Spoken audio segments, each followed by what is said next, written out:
Something feels wrong when prices rise even while the economy loses momentum. Stay with me, because the hidden pattern matters more than today's headlines.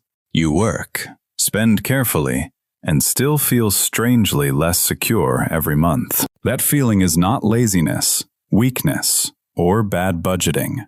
It is what stagflation feels like before most people name it.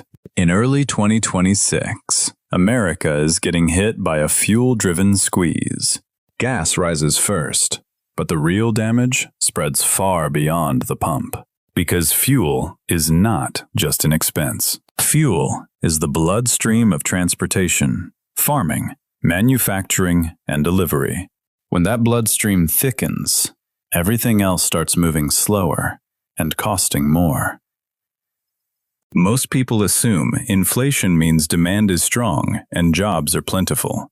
But stagflation breaks that old mental model almost immediately. Prices climb while hiring cools.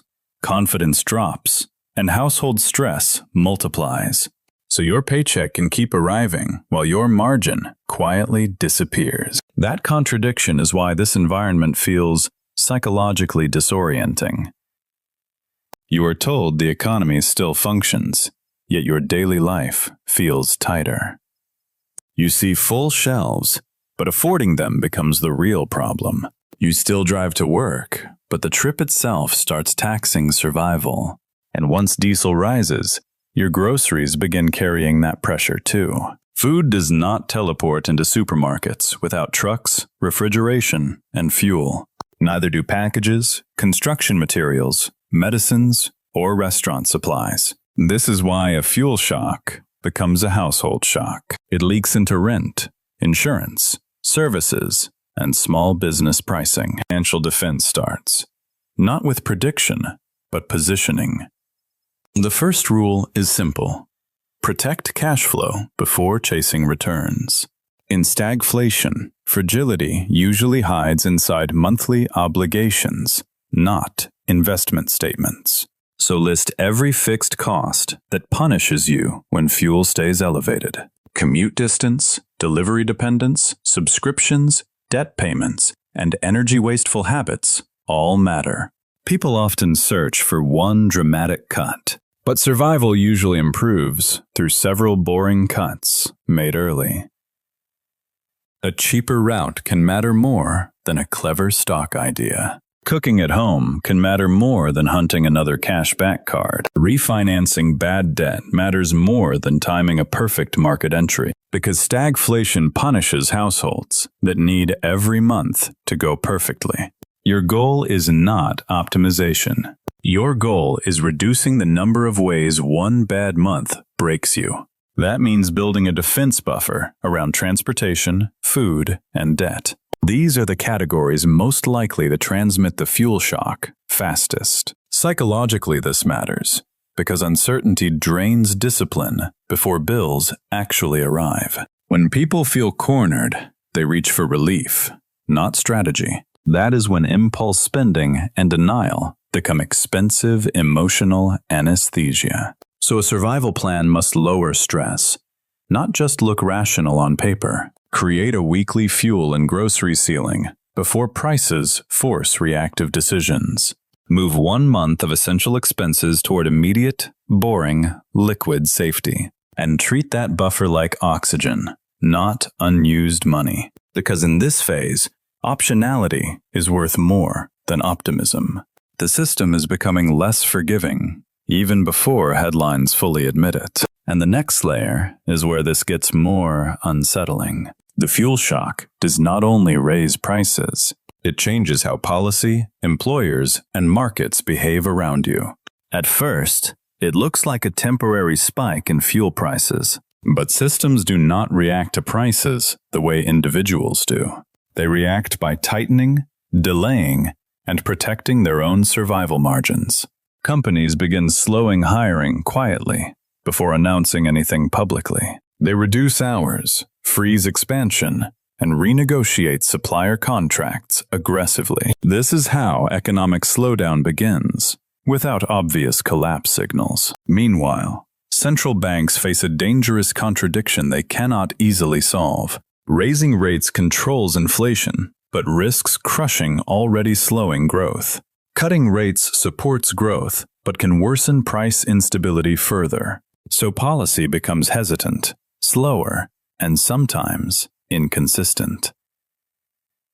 And uncertainty spreads faster than any official decision. Markets start pricing confusion, not clarity, and that volatility reaches households indirectly. This is the midpoint shift most people miss until it feels too late. The problem is no longer just higher prices at the pump. It becomes a system that is less predictable, less stable, and less forgiving. And unpredictability is what breaks financial plans, not just inflation itself. So the second layer of defense is flexibility over efficiency. An optimized life works only when conditions remain stable. A flexible life survives when conditions shift faster than expected. That means questioning anything that locks you into fixed future commitments. Long leases, rigid commuting patterns, or inflexible income streams become hidden risks. People rarely see these as financial exposure, but they are, because they reduce your ability to adapt when pressure intensifies. So begin shifting toward optionality wherever it is realistically possible. Remote work, side income, or even relocation flexibility can become financial defenses, not because they maximize income, but because they reduce dependency on one fragile system. Now here is the behavioral trap that stagflation creates, quietly. People anchor to old price levels and wait for things to normalize. They delay adjustments, assuming this phase will quickly reverse. But during stagflation, normalization can take longer than expected. And delay becomes the most expensive decision people make. So the mental shift is this: stop waiting. Start repositioning early, not drastically, but deliberately, before pressure forces rushed decisions. If this perspective is helping you see things more clearly, stay with the channel, because the next layer explains where real financial damage usually hides. It is not always where people are currently looking, and missing it creates long-term consequences that feel sudden later. Now we move from system behavior into asset behavior under stress, because this is where most traditional advice starts quietly breaking apart. And understanding that break is what protects you from false confidence. Especially when headlines still suggest everything is manageable. Because by the time consensus agrees, positioning opportunities are already gone. And what remains is reaction, not strategy. So the real question becomes uncomfortable, but necessary. What actually holds value when both growth and stability are weakening? And more importantly, what quietly stops working, even if it looks safe? That is where we are heading next. Because survival is not about guessing correctly. It is about removing blind spots before they become irreversible damage. And stagflation creates blind spots that feel normal until they suddenly are not. Most people assume diversification automatically protects them in difficult economic environments. But stagflation exposes a flaw hidden inside that assumption. Many assets depend on growth, liquidity, or stability to perform well. Stagflation weakens all three at the same time. So correlations between assets can suddenly shift in uncomfortable ways. Stocks may struggle because earnings expectations start getting revised downward. Bonds may struggle because inflation erodes their real return quietly. Even cash loses purchasing power, while still feeling psychologically safe. This is why people feel stuck. No option feels clearly correct. So the third layer of defense is not chasing perfect assets. It is understanding which assets behave differently under stress. Energy-linked sectors often benefit when fuel prices remain elevated because their revenue aligns directly with the source of disruption. Certain commodities can hold value when currency purchasing power declines. Not perfectly, but differently enough to matter. And pricing power becomes more important than growth potential. Businesses that can raise prices without losing customers gain quiet resilience, while businesses dependent on cheap inputs or high demand start struggling. So the question shifts from growth to survivability under pressure, which is a very different lens than most people are used to. Now here is another hidden vulnerability people underestimate. Debt behaves very differently depending on its structure and timing. Fixed-rate debt can become easier to carry if inflation stays elevated. But variable-rate debt becomes more dangerous as uncertainty increases, because payments can rise while income stability becomes less certain. This is where many households get squeezed from both directions simultaneously. Higher costs outside, and less predictable capacity inside. So restructuring debt exposure becomes a quiet but powerful move. Not to eliminate all debt, but to reduce sensitivity to volatility. Psychologically, this matters because clarity reduces fear-driven decisions. When people do not understand their exposure, they either freeze or overreact. Both responses usually increase long-term damage instead of reducing it. So the goal is not predicting exact outcomes. It is reducing how much any single outcome can hurt you. That is the core principle behind defensive positioning. Now we move into the final layer, where most people misunderstand timing. Because timing feels like the solution, but it rarely is. Waiting for clarity often means reacting after the damage is visible, and acting too early without structure creates unnecessary stress. So the real skill becomes staged adaptation instead of perfect timing. Small adjustments layered over time instead of one dramatic shift. This reduces regret, which is one of the most underestimated financial forces, because regret leads people to abandon good strategies prematurely and chase new ones at exactly the wrong moment. So structure protects not just your money, but your behavior. And behavior is what ultimately determines long-term survival. In the next section, everything comes together into a clearer mental model. Not a prediction, but a way to see this environment without confusion. Because once you see it clearly, your decisions start changing naturally. And that is where real control begins to return. By now, you can probably feel the pattern becoming clearer and less random. Stagflation is not chaos.